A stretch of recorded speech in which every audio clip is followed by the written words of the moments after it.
السلام عليكم ورحمة الله تعالى وبركاته. بسم الله الرحمن الرحيم. الحمد لله رب العالمين والعاقبة للمتقين ولا عدوان إلا على الظالمين. أشهد أن لا إله إلا الله وحده لا شريك له أرسل رسوله بالهدى ودين الحق ليظهره على الدين كله ولو كره الكافرون. صلى الله على سيدنا محمد المصطفى وشفيعنا وزخرنا وقدوتنا وأسوتنا مولانا سيدنا محمد بن عبد الله ورسول الله وعلى آله وصحبه ومن والاه. فقال الله تعالى: قالوا سبحانك لا علم لنا إلا ما علمتنا إنك أنت العليم الحكيم. اللهم فقهنا في الدين وعلمنا تأويل واهدنا صراط المستقيم واجعلنا من عبادك الصالحين ولا حول ولا قوة إلا بالله العلي العظيم. Al-Mukarram wal-Muhtaram, Ashabul Fadilah, tuan-tuan imam, pegawai-pegawai syarak, pengusi dan seluruh jawatan kuasa masjid, kepimpinan kampung dan masyarakat, tuan-tuan haji, puan-puan hajah, hadirin wal hadirat, muslimin wal muslimat. Mudah-mudahan semuanya dirahmati Allah Subhanahu wa taala sekalian. Alhamdulillah, pertama-tamanya marilah sama-sama kita mengucapkan puji syukur kita kepada Allah Subhanahu wa taala. Di atas nikmat limpah kurnia Allah Subhanahu wa taala mengizinkan pertemuan kita pada pagi ini dan dapat kita menyambung siri perkongsian ilmu kita. Mudah-mudahan apa yang akan kita kongsi pada pagi ini Allah Subhanahu wa taala kurniakan kebaikan dan manfaat yang banyak kepada kita bersama insya-Allah. Dalam masa yang sama kita doa dengan Allah taala, mudah-mudahan Allah Subhanahu wa taala kurniakan kita kesihatan yang baik, jauh daripada penyakit, musibah, balak, wabak, mudarat, jahat manusia, jahat makhluk ghaib. Dan kita doa kalau ada di antara kita yang diuji dengan sebarang penyakit, semoga diberikan kesembuhan dan diberikan ganjaran yang baik di atas kesabaran mereka, tuan-tuan, insya-Allah. Tuan-tuan dan puan-puan rahmati Allah Subhanahu wa taala sekalian, kita sambung lagi kitab kita. Masih lagi dosa besar yang kita baca pada minggu lepas yang tak habis lagi, iaitu cerita dosa besar pemberontakan bersenjata dan tuduhan kafir hanya dengan sebab dosa besar. Firman Allah Subhanahu wa taala, "Wa may ya'sillaha wa rasulahu faqad dhalla dhalalan mubina." Dan sesiapa yang menderhakai Allah dan Rasulnya, maka sungguhlah dia telah sesat dengan kesesatan yang nyata. Allah Subhanahu wa taala memperingatkan kita dalam surah Al-Ahzab ini tentang jangan sama sekali derhaka pada Allah. Derhaka ni tuan-tuan berasal pada perkataan Sanskrit lama. Derhaka yang dijadikan bahasa Melayu. Bahasa Melayu kita ni tuan-tuan, kalau kita baca sejarah Melayu lama, banyak daripada bahasa-bahasa kita ini diambil daripada bahasa Sanskrit, bahasa lama. Antaranya perkataan derhaka. Perkataan derhaka ini pada orang Melayu merupakan perkataan yang cukup jijik. Bila sebut derhaka, orang ni punah, orang ni binasa lah. Bila kita sebut perkataan derhaka. Sebut derhaka ni, kita kata, kamu derhaka, penderhaka. Dalam istilah orang Melayu, bila kata derhaka ni, orang ni buat silap ataupun buat satu dosa cukup jijik, cukup buruk, sehingga dia jadi aib pada dia. Sebagai contoh dalam masyarakat Melayu, perkataan derhaka digunakan derhaka kepada raja sebagai contoh. Mengikut undang-undang, kalau derhaka kepada raja, tidak ada hukuman lain melainkan bunuh. Meletakkan satu hukuman mati kepada perbuatan derhaka, ini merupakan satu dosa ataupun satu kesalahan yang besar. Begitu juga, walaupun hari ini tidak banyak istilah derhaka kepada raja secara hukuman bunuh ini dilaksanakan, kita juga melihat perkataan derhaka ini digunakan dalam konteks derhaka kepada mak bapak. Bila kata derhaka kepada ibu bapa, seseorang itu kita tengok melakukan perkara yang cukup besar buruk dia. Musibahnya yang dilaksanakan itu, apa yang dibuat itu kesannya, impact dia besar. Baru kita kata derhaka. Malah bila mana kata derhaka pada raja, hukumannya besar. Derhaka pada ibu bapa, Islam meletakkan satu kedudukan yang buruk dengan janji balasan buruk yang cukup teruk bagi mana-mana mereka yang melakukan kederhakaan kepada ibu bapa. Kalaulah kepada manusia, perkataan derhaka ini cukup jijik. Bila kita kata derhaka pada raja, hukuman bunuh, hukuman mati. Bila kata derhaka kepada ibu bapa, tidak ada ruang untuk dia selamat daripada api neraka, melainkan dia dicampak dalam api neraka. Apatah lagi dalam ayat ini Allah Ta'ala kata, wa may ya'sillah hawa rasulahu. Siapa yang derhaka pada Allah dan Rasul Allah, Rasulnya. Maksud dia apa tuan-tuan? Kalau derhaka pada manusia pun, balasan yang Allah Ta'ala sediakan kepada dia cukup teruk.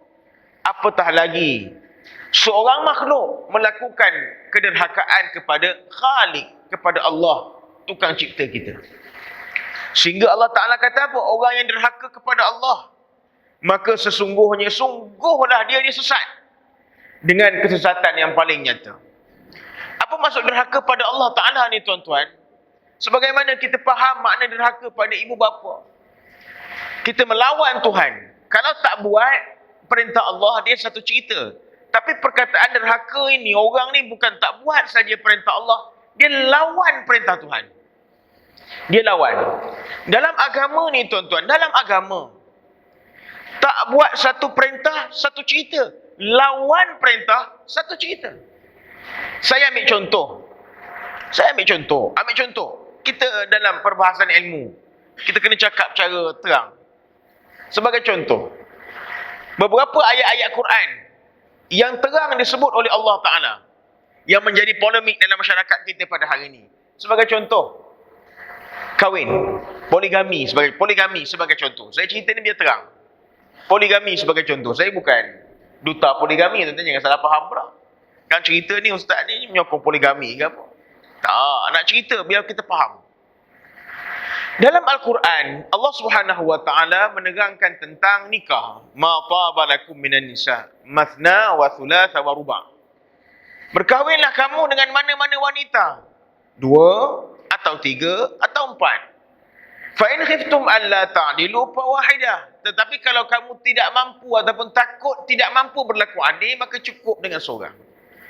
Ayat ni membenarkan seorang lelaki itu berkahwin 1, dan kalau ada kemampuan untuk berkahwin 2, silakan. Kalau ada kemampuan untuk kahwin lebih daripada 2, 3 dan 4, silakan.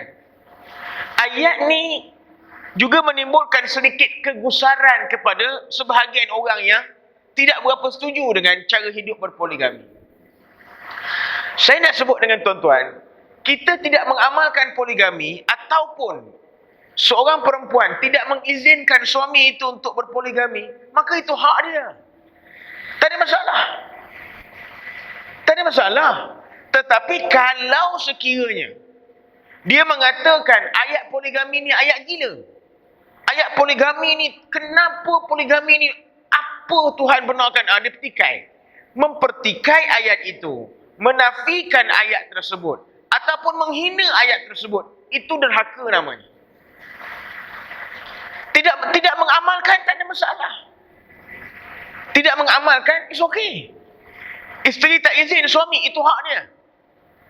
Dia tahu suami dia macam mana. Jaga seorang ni pun tak tentu arah. Nak jaga 2 lagi tak tentu arah. Dia tahu kemampuan kita macam mana. Dia tengok duit dalam akaun tabung haji kita. Sekali masuk 500. Sebulan masuk 500. Awal bulan apa? Lepas pencen masuk 500.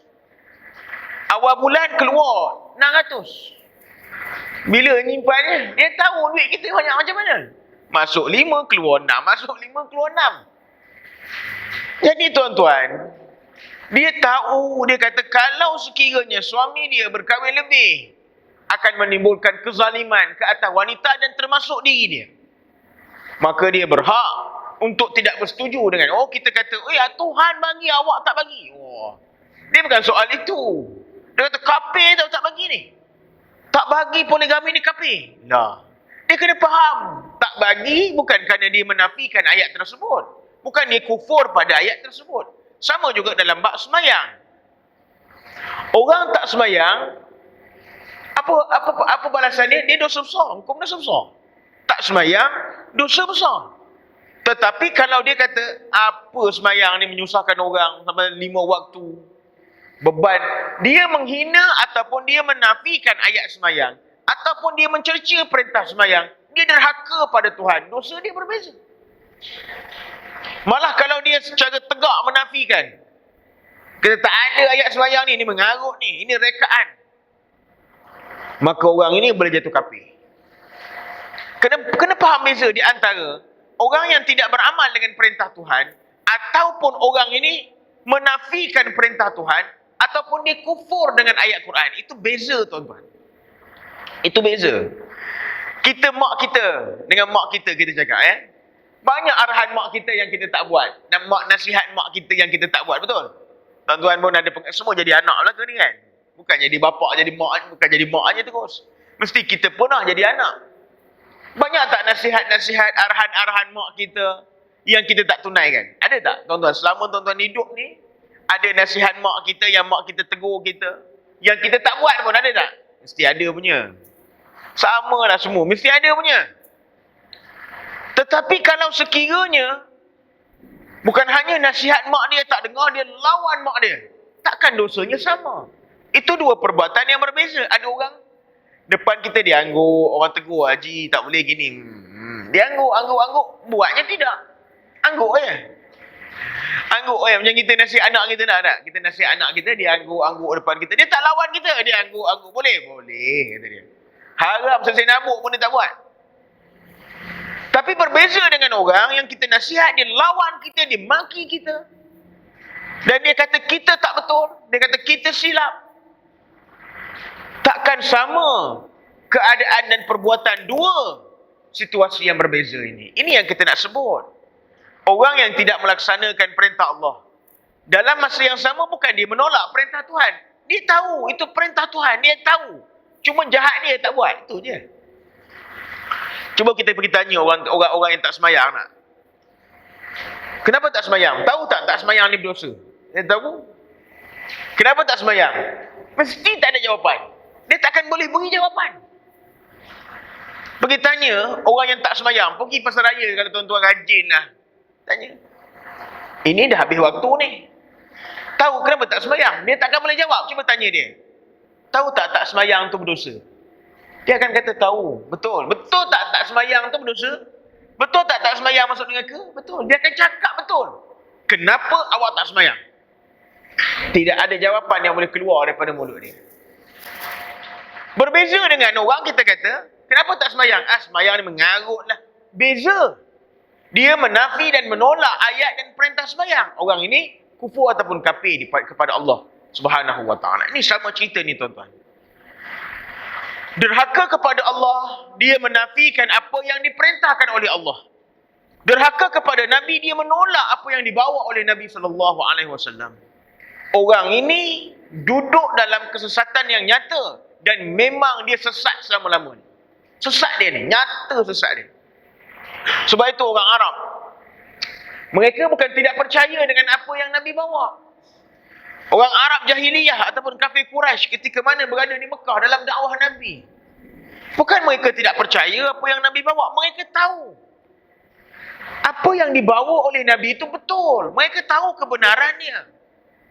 Mereka melihat depan mata mereka tanda kenabian, mukjizat yang dibawa oleh Nabi. Mereka tengok.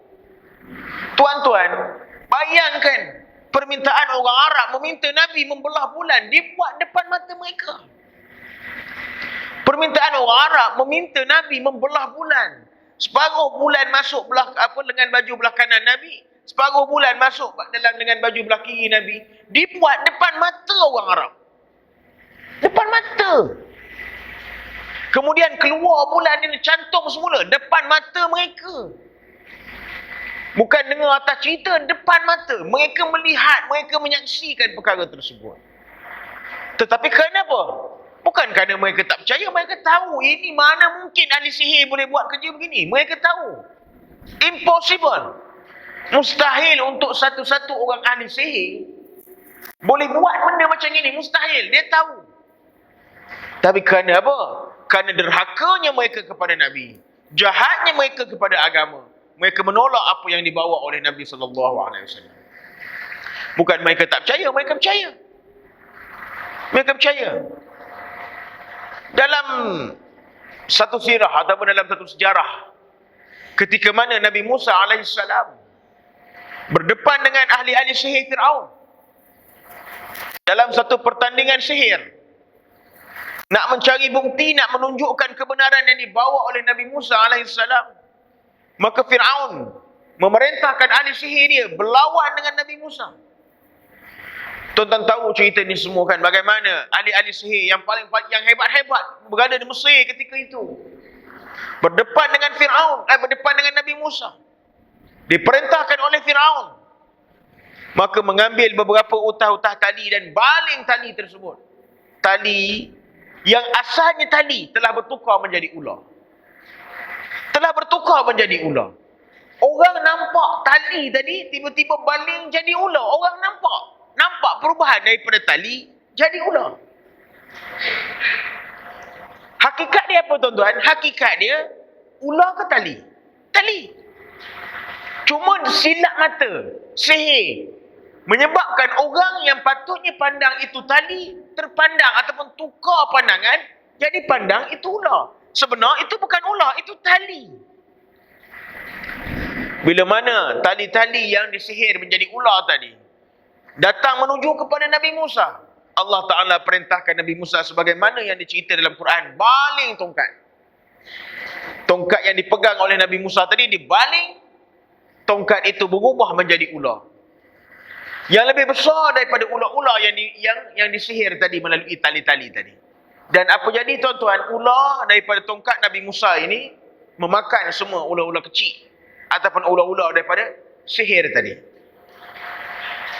Peristiwa ular-ular ini tadi menyebabkan ahli-ahli sihir Fir'aun ni tadi tuan-tuan, yang sebelum ini semangat nak lawan Nabi Musa, semangat itu telah bertukar. Mereka semua sujud dan beriman kepada Allah dan beriman kepada Nabi Musa. Semua ahli sihir. Sebab apa mereka beriman tuan-tuan? Sebab apa mereka beriman? Kerana mereka tahu yang mereka buat tadi itu sihir, itu penipu je, itu tipu. Itu silap mata. Sedangkan Nabi Musa memegang tongkat baling jadi ular. Ular itu bukan ular tipu, ular itu ular betul. Mana mungkin satu ilmu sihir boleh mengubah batang kayu menjadi ular sebenar? Mustahil pada dia tahu. Dia tahu. Dia tahu tuan-tuan. Dia tahu ini batang kayu ke ini ular. Dia tahu ini sihir ke ini ular. Dan apa yang dibuat oleh Nabi Musa, dia tahu ini bukan sihir. Tentu ada kuasa yang sebenar boleh melakukan yang demikian itu. Mustahil pada satu manusia untuk buat macam itu. Kerana itu mereka beriman dengan Nabi Musa tanpa ragu-ragu sikit pun. Inilah yang kita sebut tuan-tuan. Ini yang kita sebut. Bukan mereka tak tahu kebenaran. Mereka tahu kebenaran. Tapi kerana apa? Zulman wa utuwan. Allah Ta'ala sebut dalam Quran. Mereka-mereka ini zulman wa utuwan. Kerana mereka jahat. Kerana mereka degil. Kerana itu mereka tergolong dalam kalangan orang derhaka. Orang Arab ni tuan-tuan. Orang Arab jahiliyah. Abu Jahal, Abu Lahab. Dia orang cerdik pandai. Dia tahu apa yang dibawa oleh Nabi Muhammad itu betul. Tapi pasal apa dia tolak? Pasal dia degil. Pasal dia jahat.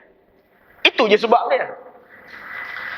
Orang degil ni tuan-tuan. Orang degil dengan jahil ni dia berbeza. Orang jahil, orang bodoh. Kita tahu orang bodoh lah. Jahil ni bodoh. Orang tak pandai. Kita ajar dia, lama-lama pun dia pandai. Payah-payah nak pandai pun lama-lama dia pandai. Orang bodoh. Orang tak tahu macam kita tak tahu. Macam kita lah tuan-tuan. Dulu-dulu masa mula-mula handphone keluar. Tuan-tuan kerti guna handphone ni? Tak kerti juga tak. Mana nak type mesej, mana nak call. Tak kerti.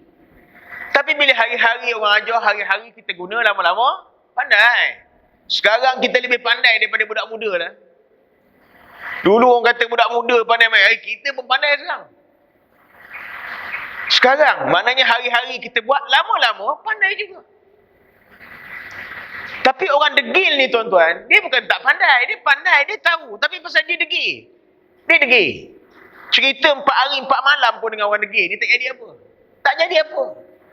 Macam kita naik kereta, bawa kereta lah tuan-tuan kat traffic light. Semua satu dunia tahu. Bila kata merah, mesti berhenti. Semua orang tahu. Tak ada orang tak tahu. Saya ingat budak-budak sekolah, duduk di taska-taska. Anak saya 3 tahun balik cerita kat rumah. Dia kata apa? Red means stop, kata dia. Dia pun tahu. Merah makna dia berhenti. Dia ajar di sekolah. Umur 3 tahun boleh cakap macam itu tuan-tuan. Red means stop, dia kata. Green means go. Dia pun tahu. Maknanya tak ada orang tak tahulah.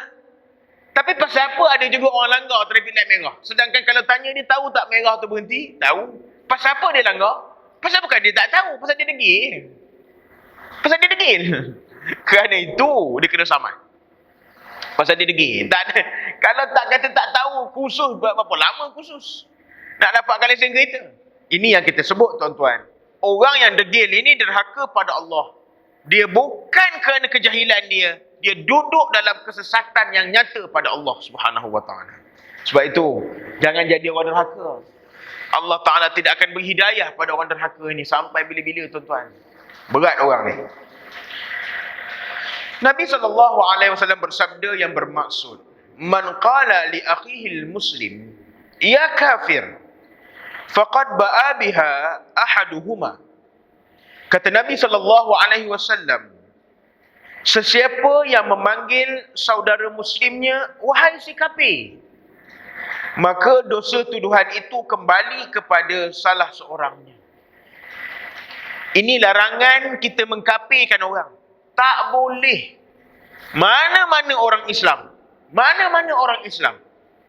Selagi mana dia tidak melakukan sesuatu perkara yang membatalkan keislaman dia secara jelas. Jangan sewenang-wenangnya kita keluar daripada mulut kita, ini kafir. Ini kafir. Kadang-kadang kita memudah mengafirkan orang hanya kerana perbezaan ideologi pemikiran. Berbeza aliran tarikat, berbeza aliran mazhab, termasuklah berbeza ideologi politik. Ini kafir ni, ini kafir, ini kafir. Orang yang menuduh seseorang itu dengan tuduhan kafir, kata Nabi apa? Dosa kafir itu balik pada diri dia. Dosa kafir itu balik pada diri dia. Bukan senang tuan-tuan nak mengafirkan orang, nak menuduh kafir pada orang. Kita tuduh orang kafir ni tuan-tuan, kita memandang dia tidak ada beza dengan orang yang bukan Islam. Maknanya kita kata, kau ni kalau mati tanam kubur lain. Orang kafir ni tuan-tuan, kalau dia mati sehingga kafir dia dengan kekafiran dia tidak ada ruang sama sekali untuk masuk dengan syurga Allah Subhanahu Wa Taala. Kekal neraka selama-lamanya. Maknanya kalau kita kata kepada seseorang itu kafir, gugur hak dia sebagai seorang Muslim. Kalau dia mati jangan sembahyang, tak perlu sembahyang dia. Nampak? Kita meletakkan seseorang itu dengan tuduhan begitu rupa. Ini tuduhan-tuduhan jijik. Hanya kerana apa? Hanya kerana berbeza ideologi politik. Hanya kerana berbeza aliran tarikat ataupun aliran mazhab. Hanya kerana berkawan dengan orang bukan Islam. Apakah kita boleh dikatakan kafir? Satu ketika dahulu orang menyebut Malaysia sebagai sebuah negara kafir sebagai contoh. Ini satu tuduhan-tuduhan jahat. Hanya kerana ada beberapa perkara yang kita berbeza pandangan. Saya sebut tuan-tuan dalam konteks ilmiah. Satu ketika orang pernah menyebut tentang perundangan Islam. Saya boleh sebutlah, itu pun bidang saya sikit. Dalam perundangan Islam dia ada tiga perkara yang menjadi asas dalam hukuman. Dalam hukuman Islam dia ada hudud ataupun hukum had. Dia ada hukum qisas. Dia ada hukum ta'zir. Ni tiga hukum yang ada ni. Hudud, qisas dan ta'zir. Hukum hudud adalah satu hukuman yang telah ditetapkan oleh Allah Subhanahu Wa Taala kadar dia. Kan itu dia panggil had. Contoh apa? Curi, potong tangan. Mana ayat tu? Dalam Quran cerita. Mana kata zina kena rejam? Ada hadis. Mana kata-kata zina kena sebat? Ada ayat Quran. Az-zaniyatu waz-zani fajlidu kulla wahidin minhuma mi'ata jaldah. Mana kata pencuri kena potong tangan? As-sariqu was-sariqatu faqta'u aydiyahuma. Ada. Mana kata ada hukuman-hukuman yang telah ditetapkan kadarnya oleh Allah Taala melalui kitabullah ataupun di atas lisan Nabi sallallahu alaihi wasallam. Itu hukum hudud. Mana dia apa? Kalau kata mencuri, kat tangan. Kalau kata berzina, sebat 100 kali. Dia mesti 100 lah. Kalau kata kurang tak boleh, lebih tak boleh. Itu hukum hudud. Ataupun kita panggil hukum had. Yang kedua dipanggil al-qisas. Qisas. Qisas ni berbentuk balasan setimpal. Awfi wal uzunain bil uzunain. Telinga balas telinga. Hidung balas hidung. Tangan balas tangan. Sebab itu dalam Islam kita kata apa? Bila seseorang itu dinafikan hak hidup dengan cara dibunuh, maka orang yang membunuh dia tadi sekiranya didapati bersalah, maka hendaklah dikisas dengan dibunuh dia. Kalau dia gigit telinga kawannya sampai putus, maka telinga dia diputuskan. Itu dalam kaedah kisas. Ada satu lagi hukuman dipanggil ta'zir. Ta'zir ini bidang kuasa ataupun kita kata kecerdikan pemerintah, kebijaksanaan pemerintah menentukan. Sebagai contoh, penjara. Mana-mana orang yang tidak sembahyang. Pernah berlaku di zaman Khalifah Harun Ar-Rashid menjadi khalifah. Orang yang tidak sembahyang dipenjarakan. Itu ta'zir. Tidak ada dalam Quran begitu, tidak ada dalam hadis. Ada hukuman-hukuman kita kata yang ditentukan kadarnya oleh pemerintah, maka itu ta'zir. Apakah bila mana seseorang itu ataupun sesebuah pentadbiran itu tidak mengamalkan salah satu daripada hukuman ini, kita mengatakan hukuman tersebut kafir. Kita mengatakan kafir. Pernah berlaku dalam satu sejarah dulu-dulu dah kes. Kes. Ini cerita undang-undang sekali lah tuan-tuan, mungkin pernah dengar. Tapi tak apa saya sebut lah tuan-tuan. Satu orang didapati bersalah di mahkamah sivil lah, kerana memiliki senjata api. Memiliki senjata api ni tuan-tuan, dia satu kesalahan. Memiliki senjata api dan mengedar darah. Dia dua kesalahan dia buat. Menyebabkan kesalahan tersebut, mahkamah sabit dia bersalah dan dia kena hukuman gantung. Dalam rayuan untuk menolak hukuman gantung tersebut, peguam dia ketika itu menyebut, sebagai seorang Islam, dia kata dalam Islam, dia kata memiliki senjata api dengan bawa dadah ni, memiliki dadah ni, tidak ada dalam hukuman hudud yang boleh dia dibunuh. Jadi kita itu dulu-dulu punya cerita lah. Maka timbullah pertikaian sama ada Malaysia ini sebagai sebuah negara Islam ataupun negara-negara kafir ketika itu. Jawapan yang mudah je tuan-tuan. Apakah dengan hanya kita tidak melaksanakan mana-mana peruntukan undang-undang, apakah kita boleh dituduh sebagai kafir? Tidak semudah itu. Tidak semudah itu. Kita hanya boleh kata orang ni kafir bila mana dia menafikan ayat tersebut. Dia kata, mana ada? Ini mengarut ni. Ini mengarut ni. Ataupun apa yang keluar daripada mulut dia berbentuk penghinaan kepada hukum tersebut. Mana dia kata undang-undang ini, undang-undang purba sebagai contoh. Oh, itu hina tu. Menghina hukum Tuhan. Bila kita kata, oh kalau semua tangan orang kena kerat, negara tersebut banyaklah orang kudung. Itu maknanya menghina kepada undang-undang Islam. Itu tidak boleh.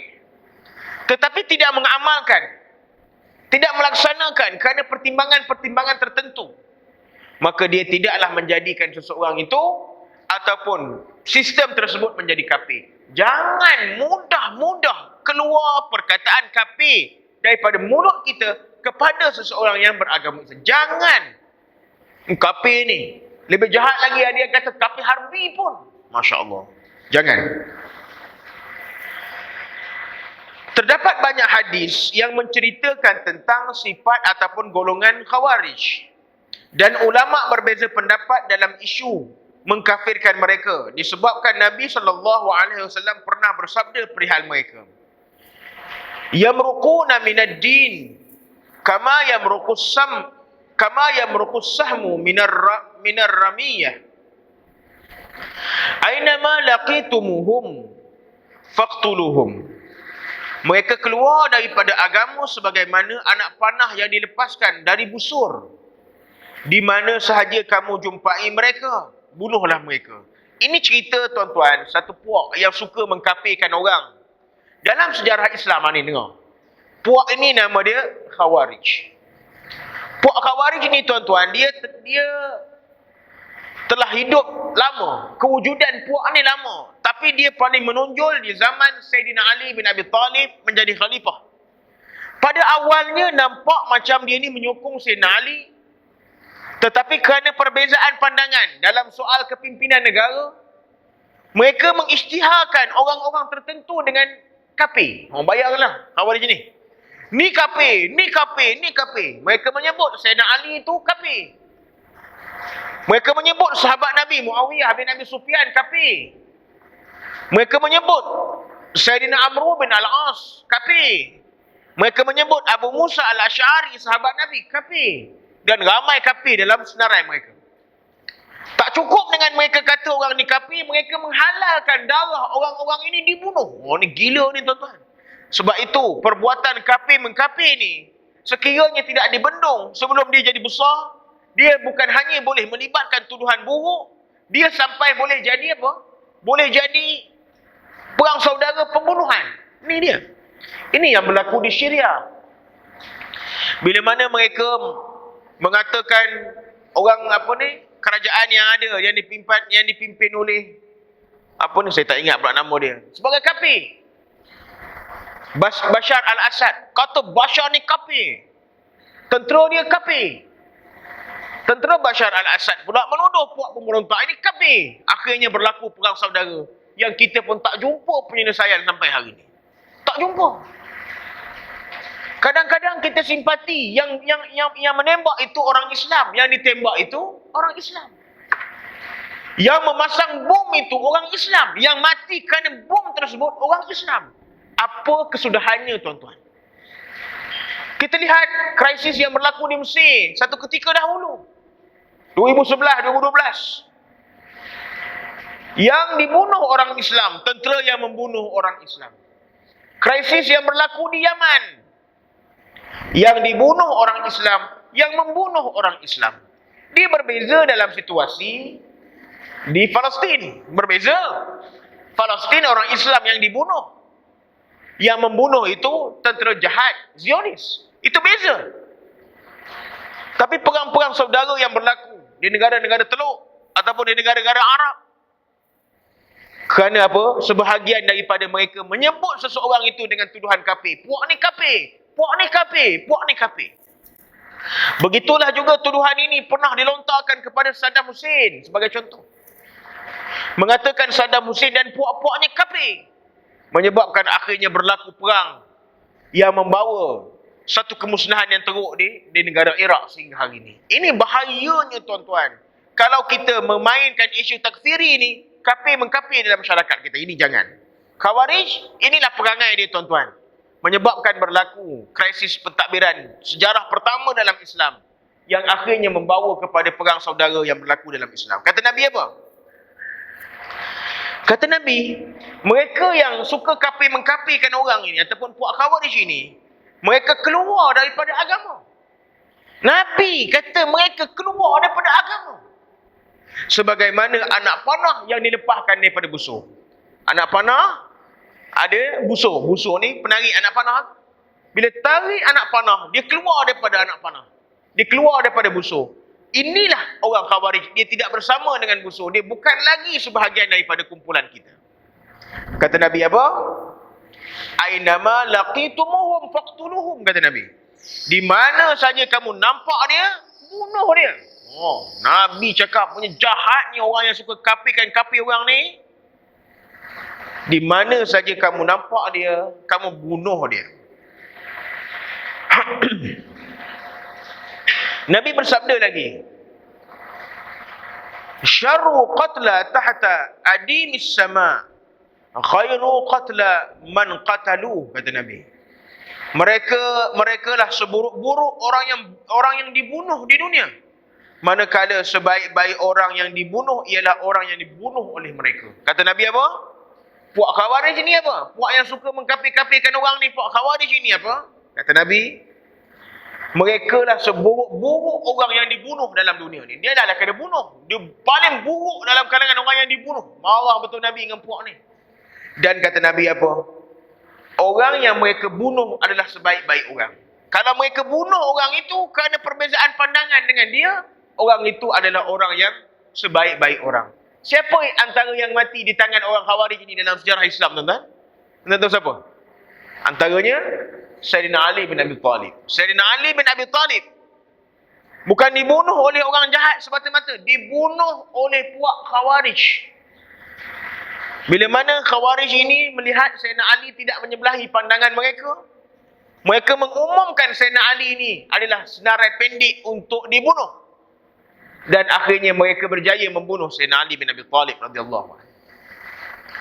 Bagaimana mereka bunuh Sayyidina Ali, tuan-tuan? Mereka bunuh Sayyidina Ali ketika mana Sayyidina Ali sedang sembahyang. Mereka bunuh Sayyidina Ali ni ketika mana Sayyidina Ali ni sedang sembahyang.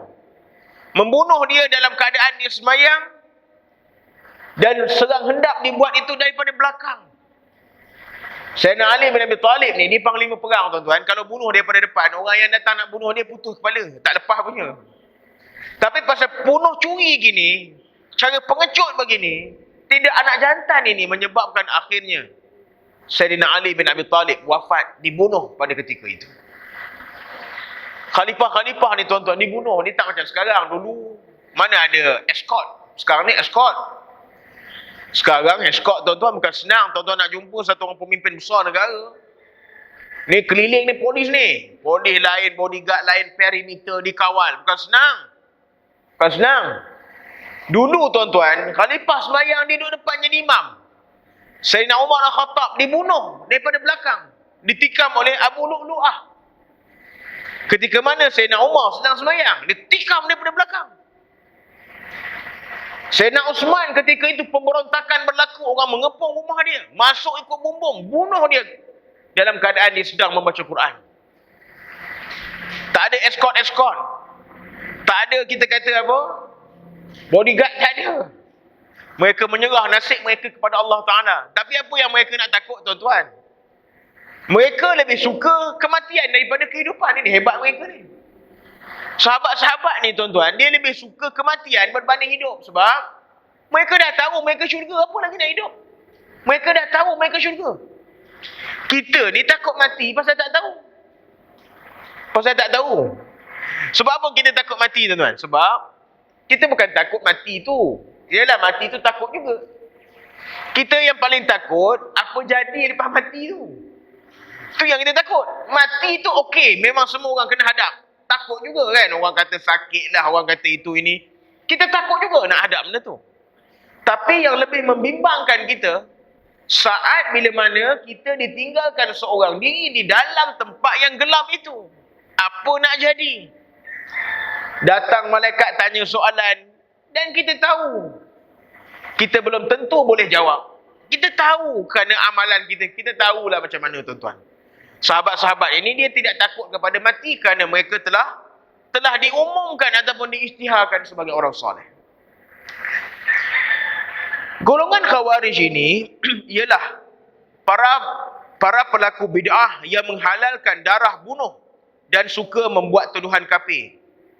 Apabila mereka mengkafirkan Uthman, Ali dan sekumpulan sahabat-sahabat besar, ni dia Khawarij ni. Kalau ada lagi orang yang suka mengkafir-kafirkan orang, ini baka-baka ni, sakit baki Khawarij ni. Sehingga menyebabkan orang ini darah dihalal dibunuh. Khawarij ni, Nabi sebut darah mereka boleh dibunuh. Kerana mereka suka menghalalkan darah orang lain dibunuh. Ishaq Al-Azraq meriwayatkan daripada Al-A'mashi, daripada Ibnu Abu Aufa. Katanya, aku mendengar Rasulullah bersabda, Al-Khawarij kilabu ahli nar. Golongan Khawarij adalah anjing-anjing neraka. Ni, tuan-tuan. Orang yang suka mengkapi-kapikan orang ini, berpegang dengan ideologi Khawarij ini. Kata Nabi apa? Golongan Khawarij ini kilabu ahli nar, anjing-anjing neraka. Sebab itu jangan hanya kerana perbezaan pandangan kita dalam satu dua perkara, kita mengkafirkan orang. Stop. Hentikan benda ni, tuan-tuan. Hentikan benda ni.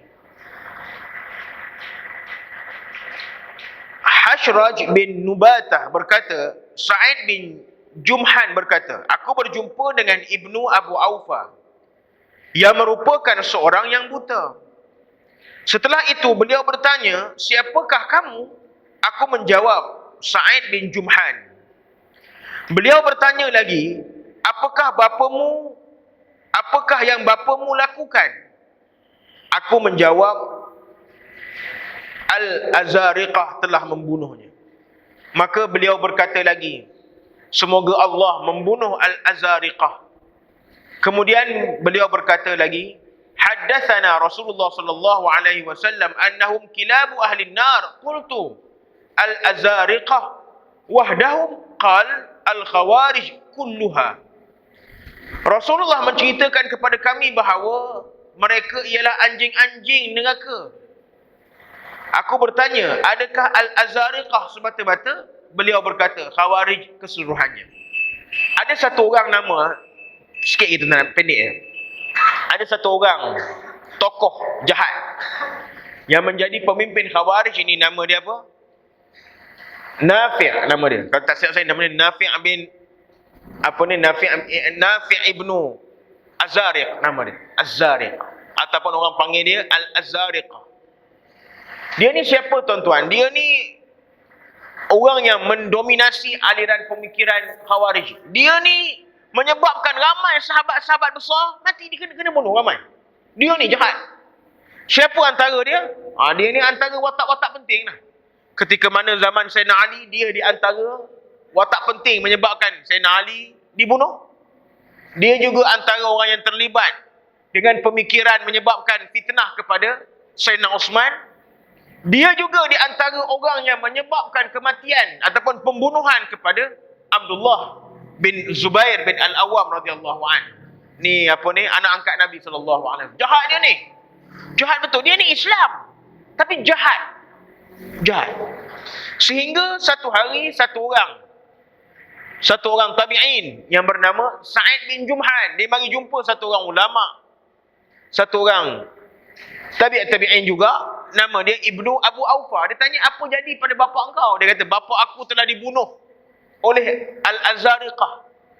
Dia kata apa? Semoga Allah membunuh Al-Azariqah ini. Sebab apa? Nabi dah sebut dia ni, Al-Azariqah ini, pemimpin ataupun antara orang yang terlibat dengan Khawarij ini sebagai apa? Sebagai anjing-anjing neraka. Tu dia. Zaman Nabi dah sebut dia ni anjing neraka. Perangai jahat ni walaupun muncul ketika mana zaman selepas Nabi, tapi Nabi dah sebut ini anjing neraka. Sebab itu, tuan-tuan, jangan kita ada fikiran ini kafir, ini kafir. Ini tak elok betul benda ni. Marah betul. Agama benci betul. Hanya kerana kita tak boleh sembahyang jemaah, dia jadi imam. Tak boleh. Ni haram makan sembelihan orang-orang tertentu. Ini maknanya kita menghilangkan hak Muslim dia kerana kita mengatakan dia kafir. Disebabkan aliran pemikiran yang berbeza. Ini kena hentikan budaya ini. Dan akhir sekali dia kata apa? Hammad bin Salamah menceritakan kepada kami. Abu Hafs menceritakan kepada kami, beliau mendengar Abdullah bin Abu Aufa berkata, ketika tentera Islam sedang memerangi Khawarij, aku telah mendengar Rasulullah sallallahu alaihi wasallam bersabda, "Tuba liman qatalahum wa qatalu." Beruntunglah orang-orang yang membunuh mereka dan yang dibunuh oleh mereka. Tu Nabi punya bencinya, punya marahnya dengan puak Khawarij ni. Nabi kata apa? Akan sampai satu masa nanti kamu berperang dengan Khawarij ni. Kata Nabi apa? Untunglah orang yang membunuh Khawarij dan orang yang dibunuh oleh Khawarij itu. Nabi kata untung orang ni. Dia membunuh Khawarij atau dia dibunuh oleh Khawarij. Puak yang suka mengkafir-kafirkan orang. Dia ni, tuan-tuan, dalam agama, dalam masyarakat Islam, Kita jangan menimbulkan sesuatu yang boleh menjadikan punca perbalahan. Jangan. Mengatakan orang itu dengan kata kafir, dia akan menyebabkan perpecahan berlaku. Apapun ideologi yang kita bawa, ataupun ideologi yang kita pegang, ni saya sebut cara terbuka lah. Tuan-tuan boleh adapt pada mana-mana isu. Kita boleh berbeza daripada sudut ideologi, tuan-tuan. Boleh berbeza. Tuan-tuan boleh pegang aliran apa yang tuan-tuan nak pegang. Kita boleh bersetuju dengan pemimpin mana yang kita rasa dia betul. Tetapi kita tidak boleh berselisih. Kita tidak boleh bergaduh. Kita tidak boleh berbeza pandangan dalam soal akidah. Tak boleh. Selain daripada itu, tidak menjadi suatu masalah yang besar untuk berlaku perbezaan pandangan dalam pemikiran-pemikiran dalam bab-bab lain. Sedangkan dalam fiqh sendiri pun, tuan-tuan, dalam bab fiqh ada pandangan Imam Syafi'i yang berbeza dengan pandangan Imam Malik. Ada daripada pandangan Imam Malik yang berbeza dengan tok guru dia Imam Abu Hanifah. Ada daripada pandangan Imam Ahmad bin Hanbal yang berbeza dengan pandangan Imam Syafi'i. Begitu juga ada lagi mazhab-mazhab lain yang kurang popular dalam kalangan kita. Antaranya mazhab Zahiri yang berbeza pandangan dengan pandangan Syafi'i dan beberapa lagi mazhab muktabar yang lain. Banyak ulama-ulama dalam Syafi'i sendiri, tuan-tuan, dalam Syafi'i ataupun kita kata ulama Syafi'iyah. Banyak pandangan-pandangan ulama-ulama yang berpegang dengan mazhab Syafi'i yang berbeza di antara mereka. Yang berbeza di antara mereka. Syekh Ramli dengan pandangan Syekh Ramli sebagai contoh. Imam Nawawi dengan pandangan Imam Nawawi. Berlaku perbezaan di antara pandangan kedua-dua ulama ini. Apakah dia menjadi suatu permasalahan kepada kita? Sebenarnya perbezaan ini menjadi satu rahmat kepada kita. Sebab itu Nabi kata apa? Ikhtilaf fi ummati rahmah. Percanggahan pendapat dalam kalangan umat aku rahmat. Apa rahmatnya, tuan-tuan? Sebagai contoh saya sebut. Supaya kita faham, jangan bergaduh. Sebagai contoh kita kata, bila kita berada dalam satu situasi, kita tengok pandangan ulama ni agak ketat, kita payah nak ikut. Tengok pandangan ulama lain, ada pandangan ulama ini yang memudahkan kita. Pilih pandangan yang memudahkan. Pilih pandangan yang memudahkan. Kan bagus kita ada banyak pandangan, kita boleh ikut pandangan ulama ni. Ada waktu ikut pandangan ulama ni, ada waktu ikut pandangan ulama ni. Itu cara agama. Ini tak ada. Cakap beza sikit, Wahabi. Ni yang penyakit. Satu menjak, dua menjak ni. Berdebatlah Wahabi. Kemudian apa? Salafi. Oh, ya ilaha illallah. Letih, tuan-tuan.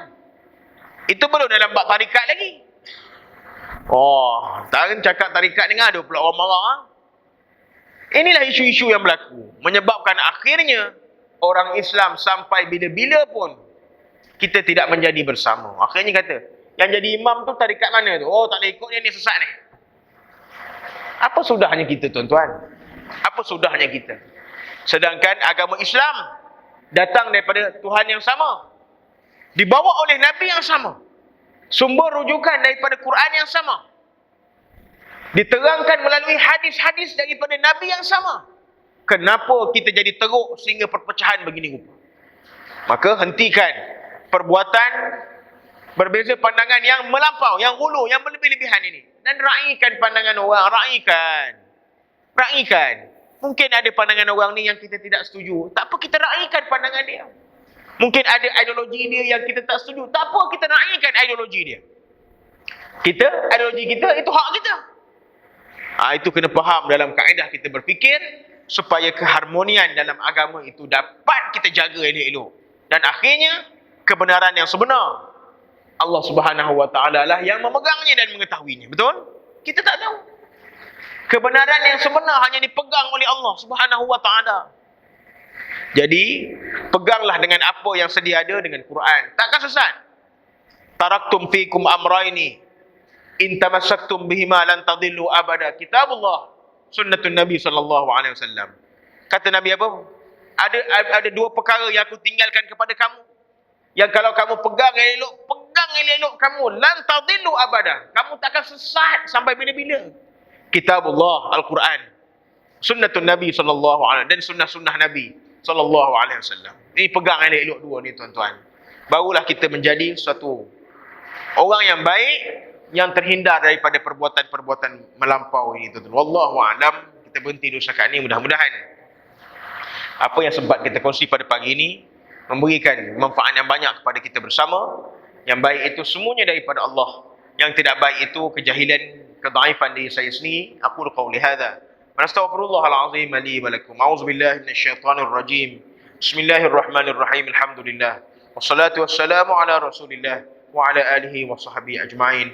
Allahumma anfa'na bima 'allamtana wa 'allimna ma yanfa'una wa zidna 'ilma. Allahumma ij'al jam'ana jam'an marhuma وتفرقنا من بعده تفرقا معصوما ولا تجعل فينا ولا معنا ولا من يتبعنا شقيا ولا محروما ولا مطرودا اللهم ربنا آتنا في الدنيا حسنة في الآخرة حسنة وقنا عذاب النار صلى الله على سيدنا محمد وعلى آله وصحبه وسلم والحمد لله رب العالمين تقبل الله منا ومنكم وبالله التوفيق والهداية السلام عليكم ورحمة الله